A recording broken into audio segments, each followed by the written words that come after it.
स्वागत है आपका रनेश आईएएस में।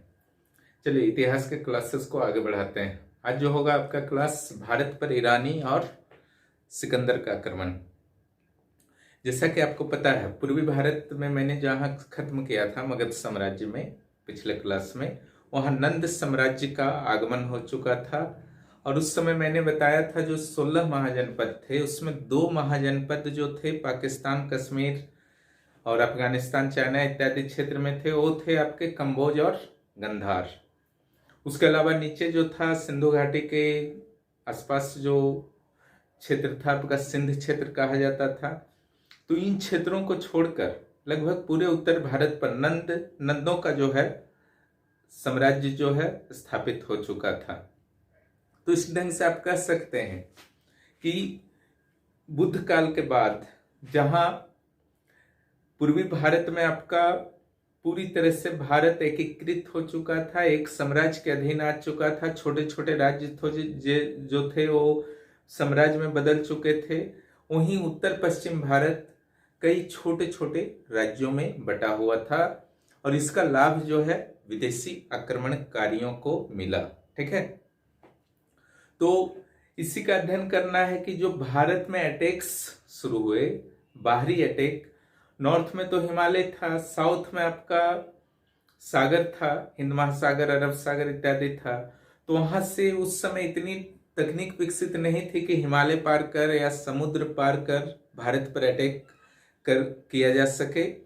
इस कारण भारत जो था इन क्षेत्रों से अभेद्य था। बर्मा की ओर देखिए तो उधर भी पहाड़ पर्वत इत्यादि थे, तो उधर से भी संभावना न्यून थी। तो एक ही क्षेत्र बचता था आपका उत्तर पश्चिम भारत, जो कि मैंने भूगोल का प्रभाव, जो पहला चैप्टर था इतिहास पर भूगोल का प्रभाव, उसमें भी मैंने बताया था। वहां पर कई दर्रे थे, खैबर दर्रे, गौमल दर्रे, ठीक है, जिसके माध्यम से आक्रमणकारियों द्वारा आक्रमण किया गया। तो आक्रमण जो आपका शुरू होता है 6वीं 7वीं सदी ईस्वी पूर्व से। ठीक है, तो उन आक्रमणों के बारे में हम लोग बात करते हैं। ठीक है, आज जो हम लोग पढ़ेंगे ईरानी आक्रमण और सिकंदर का आक्रमण, बहुत ही इंपॉर्टेंट है आपके प्रारंभिक परीक्षाओं के लिए। पहले भारत पर बाह्य आक्रमण।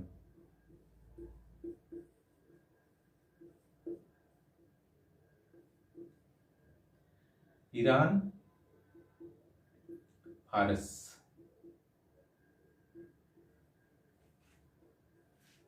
दूसरा जो था सिकंदर का आक्रमण, अलेक्जेंडर भी बोला जाता है सिकंदर को।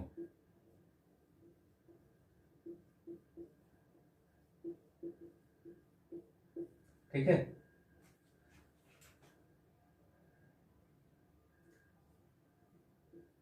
यहां जो आक्रमणकारी हुए साइरस, डेरियस, जर्सिस।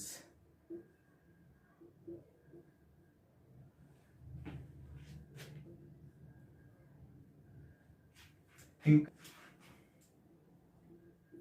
559 BC, 516 BC।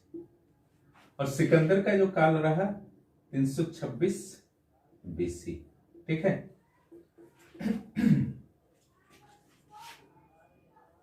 यहां पे देखते हैं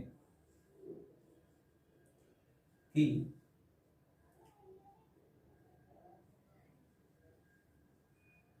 नॉर्थ इंडिया का बात मैं कर रहा हूं कि आपका भारत जो था इधर हिमालय था, ओके, और नीचे जो था अगर आप देखें इधर बे ऑफ बंगाल था, इधर अरेबियन सी था।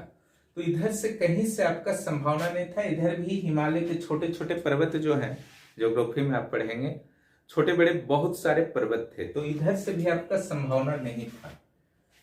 यहां पर भी पर्वत थे,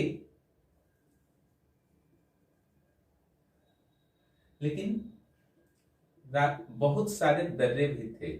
इसमें हिंदू कुश पर्वत जो था एक प्रमुख था, ठीक है। इसके अलावा यहां पर जो था आपका ईरान था, क्लियर, जिसको फारस कहा जाता था प्राचीन काल में। तो ईरान के द्वारा ही पहला जो है अटैक हुआ, और पहला अटैक करने वाले थे साइरस, ठीक है। यहां पर अम्मू दरिया का प्रवाह होता है, अम्मू दरिया का प्रवाह होता है। हिंदू कुश और अम्मू दरिया के बीच के क्षेत्र को जो कहा जाता था बैक्ट्रिया, ठीक है, वर्तमान अफगानिस्तान में पड़ता है। तो ईरान के जो थे साइरस, इन्होंने क्या किया कि मकरान तट पर विजय प्राप्त किया, बैक्ट्रिया पर विजय प्राप्त कर लिया। यहां पर सिस्तान नाम का स्थान था, अभी ईरान में एक प्रांत है सिस्तान, मकरान, बैक्ट्रिया, इन सारे क्षेत्रों को क्या किया, जीत लिया। और मकरान तट जो था पाकिस्तान के सिंध प्रदेश में था। तो पहला बार जो था भारत पर बाह्य अटैक हुआ, बाहरी आक्रमण हुआ, और मकरान क्षेत्र जो था आपका भारत के हाथ से एक तरह से आप कह सकते हैं कि पहली बार निकला। और कौन जीता था, साइरस, ठीक है। तो साइरस ने ये सारे क्षेत्रों को जीता,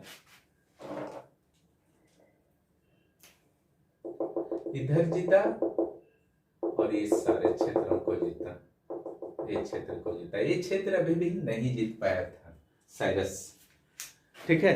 तो साइरस की यही उपलब्धि रही, और उसका आक्रमण कब हुआ ये परीक्षा में आया करता है।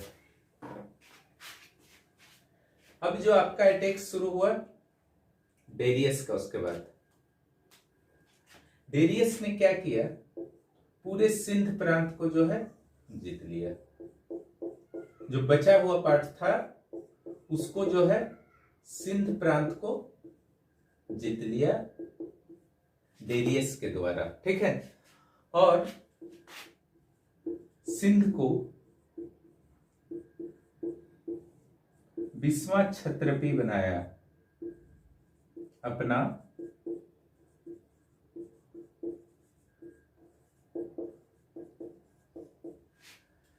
क्षत्रपी का अर्थ होता है प्रांत। उस समय ईरान में क्षत्रपी प्रणाली चला करते थे, ठीक है, जिसको बाद में शक और कुषाणों के द्वारा भी अपनाया गया। तो 20वां क्षत्रपी बनाया से उसके जो थे डेरियस के कुल 28 क्षत्रपियां थे, यानी कि कुल 28 प्रांत थे, और उसका मूल जो था ईरान था, ठीक है। इसके अलावा डेरियस ने क्या किया, इस क्षेत्र को भी जीत लिया, ठीक है। यानी कि कौन कौन सा क्षेत्र ये था, कंबोज, कंधार और कंबोज, क्लियर। जो दो महाजनपद इधर थे उन दोनों क्षेत्रों को भी जीत लिया डेरियस ने, ठीक है, हिंदू कुश पर्वत को पार करता हुआ। तो इस ढंग से ईरानी का कब्जा जो है पूरे सिंध, कंबोज, गंधार इत्यादि क्षेत्रों पर हो चुका था। पूरी तरह से क्लियर हो गया इनका अभियान डेरियस का। जस्टिस का जहां तक बात है, तो जिस क्षेत्र को जीता जा सकता था ईरान के शासकों के द्वारा, वो लगभग जीता जा चुका था। अब अंदर आने का मतलब था कि भारत की मूल शक्तियों से मुकाबला, ठीक है। उस समय नंदवंश का तो अस्तित्व नहीं था, ठीक है, लेकिन और भी जो सारी शक्तियां थी, 16 महाजनपद की शक्तियां थी, उनसे मुकाबला इतनी दूर से आकर के करना बहुत मुश्किल था, ठीक है। लेकिन उनका सफलता इसी क्षेत्र तक रहा, ठीक है। और जस्टिस का जो योगदान है आपका, यूनानियों को लंबे समय तक रोके रखा, यूनानियों से संघर्ष। यूनान और इधर है, ठीक है। तो यूनान जब भी आते थे अटैक करने को, तो जस्टिस जो था दीवार की तरह वहां खड़ा था। तो एक तरह से भारत की रक्षा इसने की, भारत प्रवेश उनको नहीं करने दिया, अपना रक्षा कर रहा था, लेकिन साथ साथ जो था भारत का भी रक्षा हो गया। तो जस्टिस का ये योगदान रहा, और इधर जीतने का कुछ संभावना नहीं था, लगभग सारे स्थानों को जीत चुके थे। ठीक है, ये था ईरानियों का। अब हम लोग बात करते हैं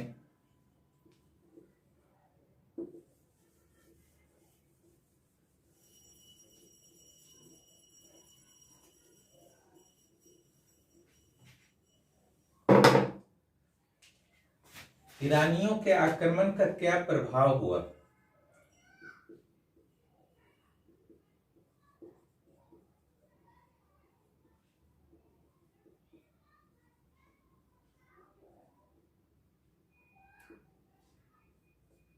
देखिए, जो सबसे पहला आपका प्रभाव दिखता है वो था लिपि पर। क्लियर, लिपि जो था उन लोगों का खरोष्टी लिपि था। आज जब आप अगले चैप्टर मौर्य काल पढ़ेंगे तो बहुत सारे जो नॉर्थ पाकिस्तान क्षेत्र में जितने भी अभिलेख मिले हैं अशोक के, वो सारे कौन से थे? खरोष्टी लिपि में थे। वो कहाँ का लिपि था? खरोष्टी लिपि जो था ईरान का ही था।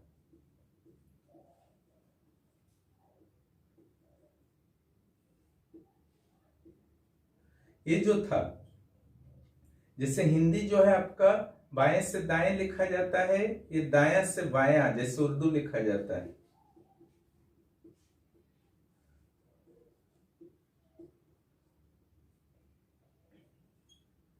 इसके अलावा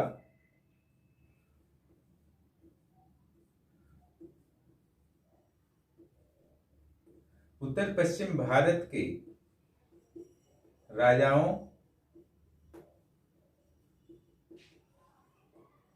की दुर्बलता का पता चला।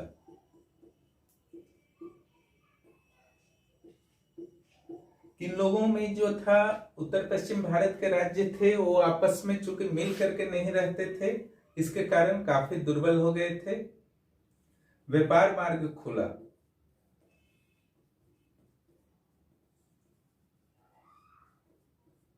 ठीक है, जब युद्ध हुआ, लड़ाई हुआ, कुछ दिनों तक बिस्वा क्षत्रपी भी बना रहा सिंध, तो आपसी संपर्क जो था दोनों पक्ष के लोगों के बीच बना और वह व्यापार के रूप में परिवर्तित हो गया। एक जो आपका इंपॉर्टेंट चीज था,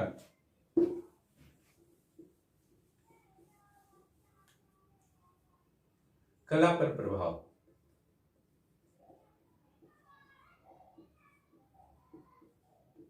कला पर क्या प्रभाव पड़ा? आप देख सकते हैं अशोक के स्तंभ में घंटी, उल्टी घंटी, उल्टा घंटी टाइप का जो प्रयोग होता है वो फारस का ही प्रभाव था। ये बाद में जब मौर्य कला भी आप पढ़ेंगे तो इसको डालना होगा कि इस पर फारस का प्रभाव था। अशोक के अभिलेखों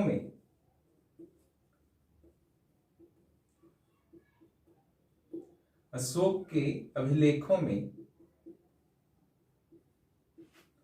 कई फारसी वर्ड,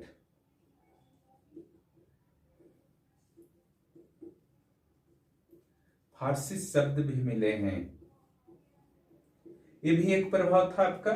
ठीक है, टेंट आपका और प्रभाव था, वह था क्षत्रप प्रणाली। ठीक है, क्षत्रप प्रणाली आप जानते हैं ईरानियों को द्वारा चलाया गया था। बिस्वा क्षत्रपी घोषित किया गया था सिंध प्रांत को। बाद में कुषाणों और शकों ने भी इसे अपनाया। क्षत्रप प्रणाली भारत में भी,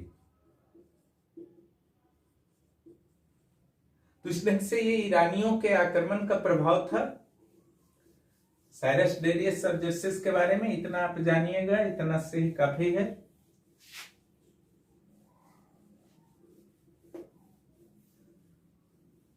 अब बात करते हैं सिकंदर।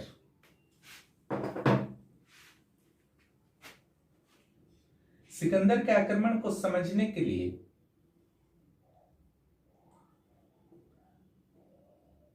आपको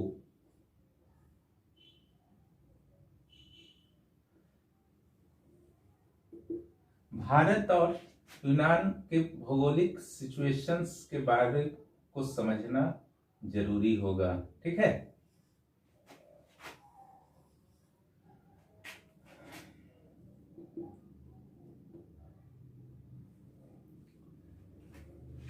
यहां पर देखिए यूनान है, ग्रीस, उस समय यूनान बोलते थे, ठीक है। और ये लाल सागर है, ये फारस की खाड़ी है,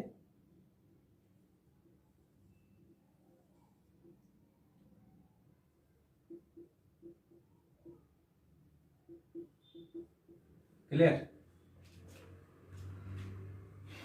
यहां पर देखिए, यहां पर जो है आपका मिस्र है,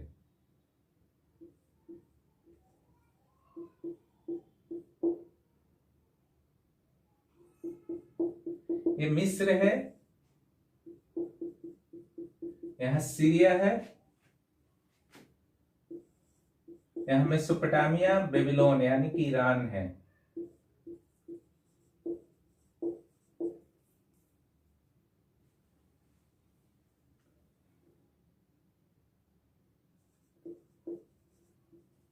ये बेबीलोन है।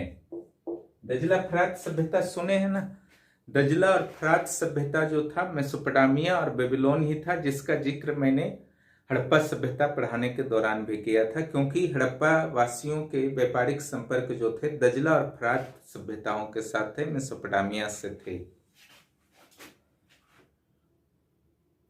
और ये जो है भारत है, ठीक है। यूनान में ही था मकदूनिया,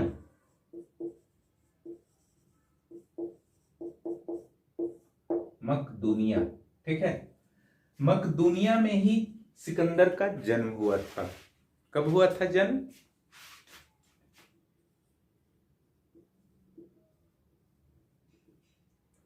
इसका जन्म जो हुआ था 355 बीसी में हुआ था। ये राजा मकदूनिया का कब बना? इसके पिता जो थे फिलिप थे। फिलिप को हटा करके उनका जब उम्र पूरा हो गया तो इनको जो है राजा बनाया गया। ओनली 20 ईयर्स की उम्र में 335 बीसी में सिकंदर जो था राजा बन गया। इसके बाद इसकी महत्वाकांक्षा जो थी बहुत ही अधिक थी और यह विश्व विजेता बनना चाहता था। इसी उद्देश्य को पूरा करने के लिए फर्स्ट राउंड में इसने क्या किया? मिस्र को जीत लिया, ठीक है, सीरिया को जीत लिया, बेबीलोन को जीत लिया, क्लियर। यहां पर बैक्ट्रिया है, बैक्ट्रिया को भी जीता। बैक्ट्रिया जो है हिंदू कुश पर्वत और अमु दरिया नाम का एक नदी है, उसके बीच के क्षेत्र को बैक्ट्रिया कहा जाता है था इतिहास में, ठीक है। हेरात के आसपास का क्षेत्र जो अब अफगानिस्तान क्षेत्र में पड़ता है। तो इन सारे क्षेत्रों को जीत चुका था। और उस समय ज्ञात विश्व जो था वो क्या था? एशिया और यूरोप और अफ्रीका का नॉर्थ पार्ट। बाकी विश्व तो अज्ञात था, इसीलिए जो विश्व ज्ञात था उसका वो विजेता बनना चाहता था। ज्ञात विश्व का विजेता यानी कि वो विश्व विजेता बनना चाहता था सिकंदर, अलेक्जेंडर, ठीक है। विश्व विजेता बनने के लिए ही उसका जो मेन टारगेट था वो था इंडिया, क्योंकि भारत का उस समय बहुत नाम था। बहुत ही समझ लीजिए कि यह समृद्ध क्षेत्र के रूप में पूरे यूरोप और अरब क्षेत्र में पहचाना जाता था। भारत पर विजय की कामना जो है उसी समय से बाहरी लोगों को होने लगी, क्योंकि वो भारत की समृद्धि का लाभ उठाना चाहते थे, ठीक है। जो भी हो, इस सारे क्षेत्र को समझ लीजिए जीत लिया था, यानी कि लगभग ये पूरा क्षेत्र जो है सिकंदर के अंडर में आ चुका था। अब उसको अटैक करना था इंडिया पर, और इसने डिसीजन लिया 327 बीसी में।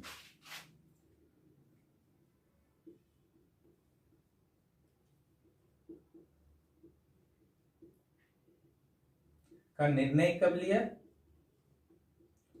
327 बीसी में। आक्रमण कब किया?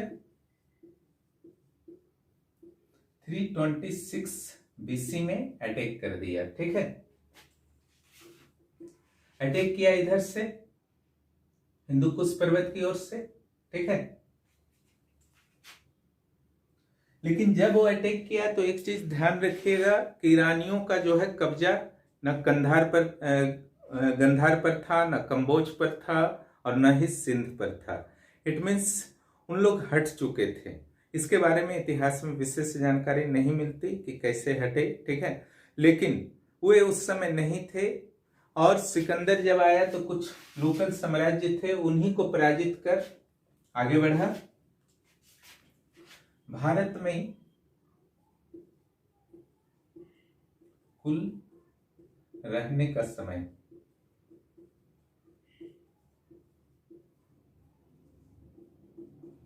19 माह।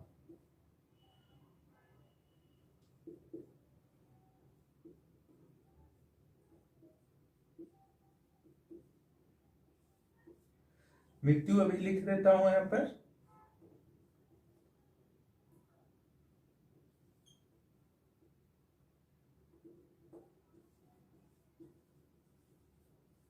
बेबीलोन में,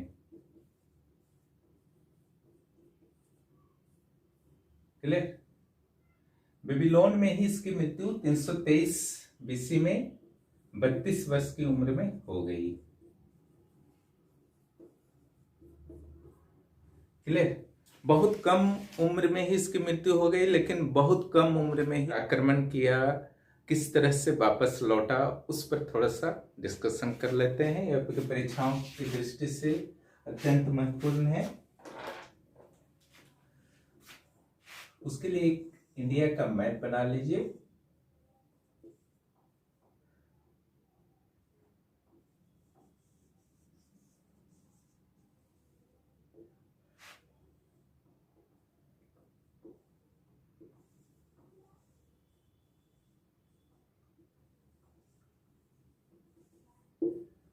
यहां पर देखिए, सतलज नदी यहां से आती है और ये मानसरोवर से निकल के ब्रह्मपुत्र नदी यहां पर पाकिस्तान में मिल करके मकरान तट पर गिर जाती है, ठीक है। अन्य नदियों की स्थिति को आप देखिए,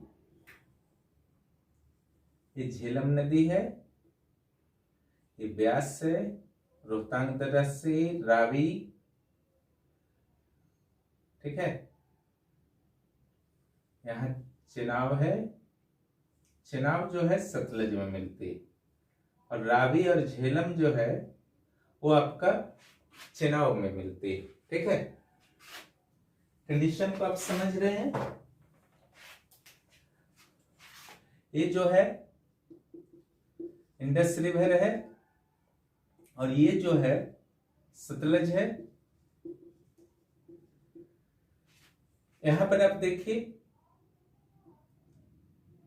ब्यास है और ये जो है रावी है और ये जो है चेनाब, झेलम, क्लियर। ये जो 5 सहायक नदियां हैं इंडस की, तो सिकंदर क्या करता है, ध्यान दीजिए। यहां से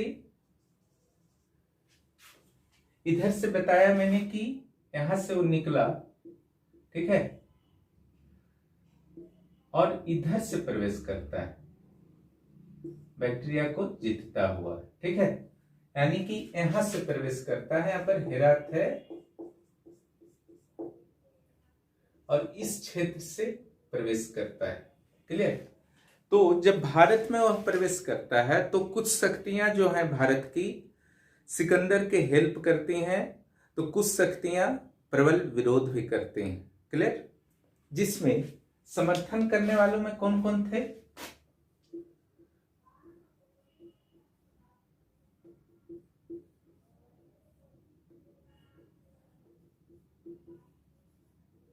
आंभी, गंधार नरेश के पुत्र थे ये। अब पुष्कलावती गंधार क्षेत्र में ही था।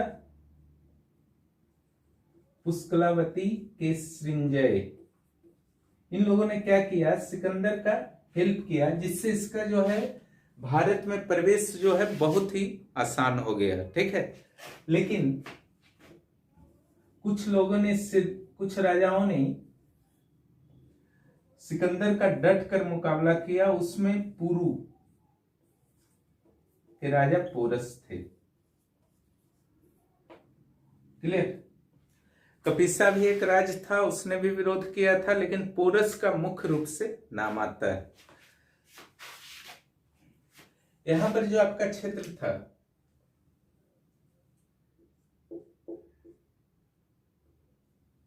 ये जो था गंधार था।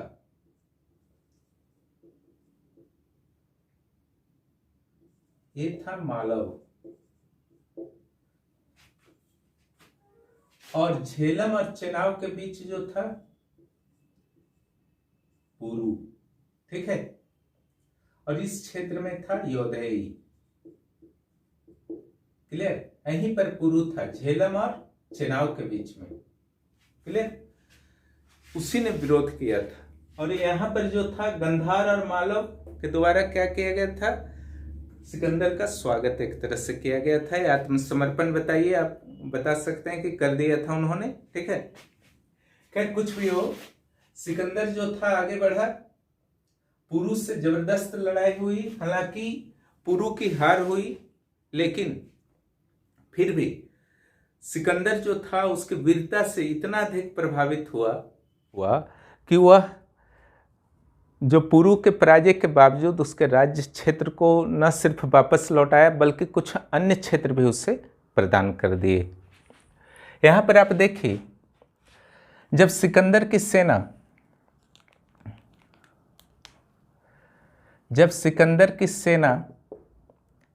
ब्यास नदी के तट, ये ब्यास नदी है, देखिए ब्यास नदी के तट पर पहुंचती है, तो उस सिकंदर की सेना जो है विद्रोह कर बैठती है। कारण था, एक तो सिकंदर की सेना जो थी लंबे अभियान से, आप यहाँ से देख रहे हैं, इतने दूरी से ये लोग आए थे, बुरी तरह से थक चुके। जो नंद का शासन था ये पूरे क्षेत्र में, ठीक है, इस समय किसका शासन था? नंद वंश का। इसकी शक्ति से भी वे लोग भयभीत थे। उन्हें भरोसा ही नहीं था कि नंदों को जो है पराजित कर सकेंगे, ठीक है। यही कारण था कि जो आपके सिकंदर हैं उनके सेना ने विद्रोह कर दिया कि अब आगे जो है नहीं जाना है। अंततः जब सेना ही नहीं जा रही थी तो सिकंदर अकेले तो जाता नहीं, उनके बातों को मान लिया सिकंदर ने, ठीक है, और वापस यहाँ से लौट गया, ठीक है। यहाँ से आया और ब्यास नदी से वापस लौट गया। पुरु को उसका राज्य वापस कर दिया गया, ठीक है। और राज्य वापस के अलावा जो आप देख रहे हैं चेनाव नदी, झेलम नदी, ये झेलम है और ये चेनाव है, इन दोनों के बीच तो इसका अपना इलाका था ही। झेलम और चेनाव के बीच पूर्व प्रदेश था। झेलम के साउथ का जितना पार्ट था चेनाव तक, वो पार्ट भी जो था पुरु को प्रदान कर दिया, ठीक है। झेलम के साउथ चेनाव तक। और जो आपका झेलम का इधर था ये सारा गंधार को प्रदान कर दिया, ठीक है। और इंडस नदी जो है, ये सिंधु नदी है ना, इसके इधर जो था वो अपने सेनापति फिलिप्स को दे दिया कि आपको शासन करना है। यानी कि यूनानियों के द्वारा, सिकंदर के द्वारा सिर्फ इस क्षेत्र को विजित नहीं किया गया, बल्कि वापस लौटने के दौरान एक उपयुक्त प्रशासन व्यवस्था, प्रशासन प्रणाली स्थापित कर ही वह वापस लौटा। लेकिन वापस लौटने के दौरान वह इधर से नहीं लौटा, वह लौटा सिंधु नदी के साइड से। क्लियर। सिंधु नदी के साइड से, स्पेशली इस साइड से लौटा था, ठीक है। और मकरान तट पहुंचा, यानी कि यहां पहुंचा। क्लियर। और इसके बाद यह थल मार्ग से लौटा सिकंदर। सिकंदर कैसे लौटा? थल मार्ग से। और उसके एक सेनापति थे नियाकर्स, ठीक है। नियाकर्स कैसे लौटा? जल मार्ग से। मकरान तट होते हुए नियाकर्स जल मार्ग से लौटा और सिकंदर थल मार्ग से लौटा। क्लियर। सिंधु के आप कह सकते हैं कि ईस्ट की ओर से होते हुए धीरे धीरे आपका नीचे आया, फिर ये थल मार्ग से लौटा और बेबीलोनिया होते हुए उससे यूनान जाना था। ठीक है, बेबीलोनिया कहाँ पर था? इसी जगह। ठीक है, लेकिन 323 ईस्वी में बेबीलोनिया में वह बीमार पड़ गया। ठीक है, अथक जो आपके उसके अभियान थे उसके कारण उसके स्वास्थ्य पर बहुत बुरा प्रभाव पड़ा था, और जब बेबीलोनिया पहुंचा तो यूनान उसको पहुंचना था, यहीं पर बीमार पड़ गया और इसके कारण उसकी मृत्यु हो गई 323 ईस्वी पूर्व में 32 वर्ष की अवस्था में। ठीक है, इसलिए इसके बाद ही सिकंदर का अंत हुआ। लेकिन सिकंदर के अंत होने के बावजूद भारत पर जो एक आंशिक आक्रमण था सिकंदर का, उसका बहुत ज़्यादा प्रभाव पड़ा। क्या क्या प्रभाव पड़ा उसको थोड़ा सा अध्ययन कर लीजिए।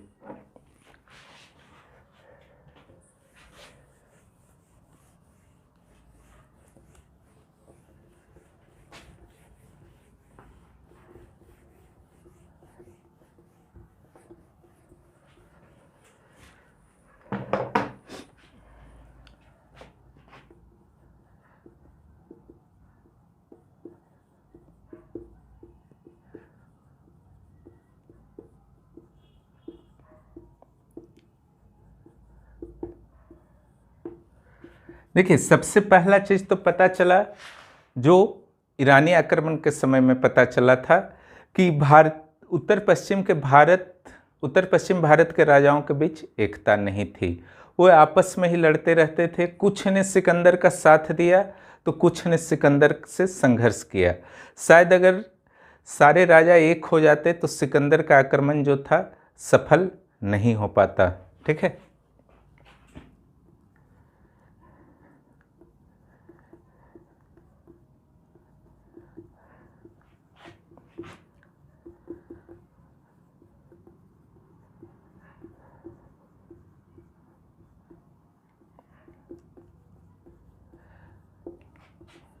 दूसरा, सिकंदर के आक्रमण के बाद ही माना जाता है तिथि के अनुसार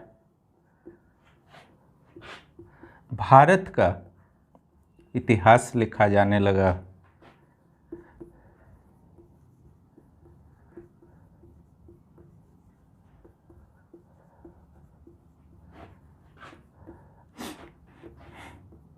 प्रक्रिया शुरू हुई।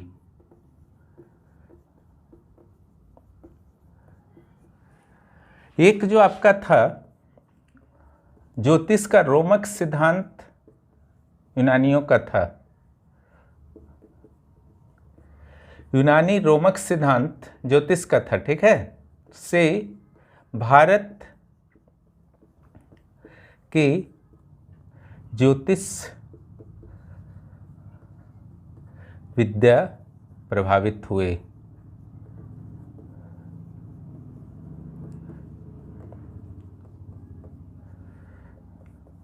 भारतीय सिक्कों पर प्रभाव पड़ा।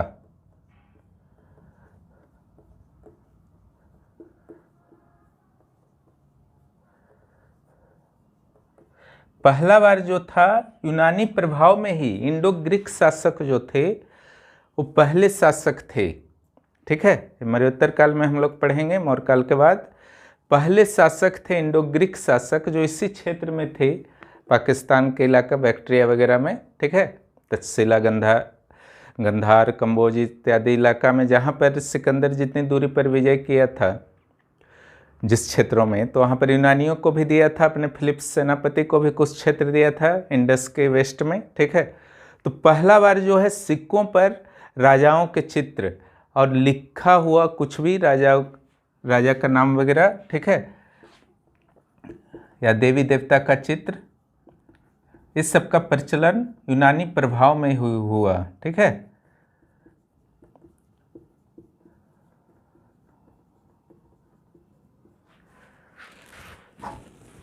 इसके अलावा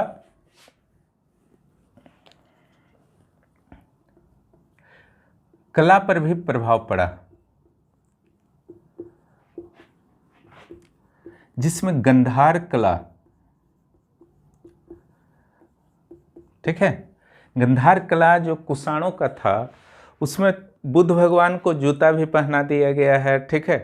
उनका जो वस्त्र, भड़कीला वस्त्र है, वो यूनानी जिस तरह से ओढ़ा करते थे वस्त्र उस टाइप का दिखता है। या फिर बुद्ध भगवान का बाल को देखिए, तो हर चीज़ पर जो है यूनानी प्रभाव दिखता है, ठीक है। आध्यात्मिकता जो है बुद्ध भगवान के मूर्ति में कम दिखती है गंधार कला में। गंधार कला पर हम लोग जो है, और मथुरा कला पर बाद में बात करेंगे, ठीक है। लेकिन गंधार कला पर जो है बहुत ज़्यादा प्रभाव पड़ा। सिकंदर का आक्रमण का ही प्रभाव था। जो सिकंदर जब आया था तो उनके साथ कई विद्वान भी आए थे। उन्होंने सिंध, कंबोज, गंधार इत्यादि क्षेत्रों का कुछ कुछ विवरण भी दिया, ठीक है। सिंध क्षेत्र का विवरण, आपसी संपर्क जो था सुदृढ़ हुआ,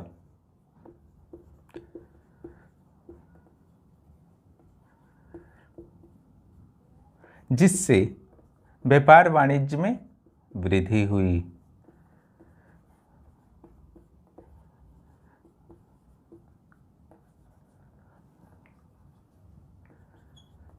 व्यापार वाणिज्य में वृद्धि हुई।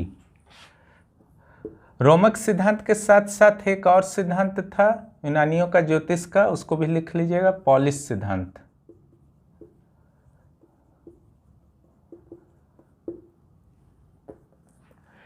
साथ ही आप कह सकते हैं कि नंद साम्राज्य की शक्ति का भी आकलन जो है इतिहासकार इसके माध्यम से करते हैं, क्योंकि सिकंदर जैसा वीर और उसके सैनिक भी नंद साम्राज्य से भय खाते थे, ठीक है। इससे यह भी स्पष्ट हुआ, क्योंकि ब्यास नदी के तट से, ठीक है, वापस लौट गए थे उसकी सेना। तो इस ढंग से जो है आपका ईरान और यूनान का आक्रमण जो भारत पर हुआ वह समाप्त होता है। अगला जो आपका टॉपिक होगा वो मौर्य साम्राज्य होगा, ठीक है, जो नंद साम्राज्य के बाद उत्तर भारत का दूसरा साम्राज्य था, और जिसमें अशोक महान राजा हुए। अगर आप लोग सब्सक्राइब नहीं किए हैं अब तक चैनल को, तो ज़रूर सब्सक्राइब कीजिए और यथाशीघ्र